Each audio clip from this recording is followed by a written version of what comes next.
Since the establishment of Afghan so-called legitimate government and presence of international humanitarian organizations in Afghanistan, Kabul citizens are still suffering from economic problems and also insecurity. Moreover, cold winter has doubled the ongoing disasters in this country. But some of the Afghan governmental officials say that the Afghan government has implemented several welfare programs, such as work versus food, relief efforts to schools, and sending of 22,000 metric tons of food needs to those provinces of Afghanistan where there is no Taliban sovereignty. In order to tackle the problems of people and meet their winter requirements, we have conducted several programs in 7 zones of Afghanistan, but honestly we cannot reach to people in those provinces where there is Taliban sovereignty.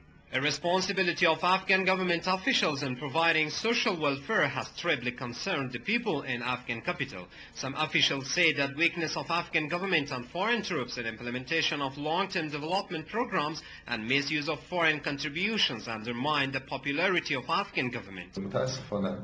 Unfortunately, while 6 years passing from the presence of international community in this country, Afghan people are still facing with social problems. But if these challenges continue, both Afghan government and its main allies would face with more serious challenges.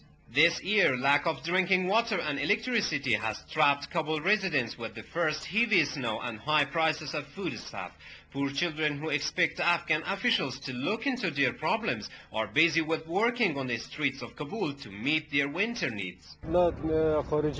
Actually, neither Afghan government nor foreigners could solve our problems, but we are still asking from the government officials to provide work opportunities for us so we can support our families without any fear. Moreover, political analysts say the main root cause of ongoing problems in Kabul is mismanagement of governmental organizations as well as international community in Afghanistan. Problems of cold winter have changed into a big challenge for Kabul citizens at the time when implementation of development and welfare projects are on decrease in Afghanistan, and on the other hand, the expectations people had from Afghan government and the international community for supply of electricity and provision of potable water have not been met fully. Amin Alimi, Press TV, Kabul.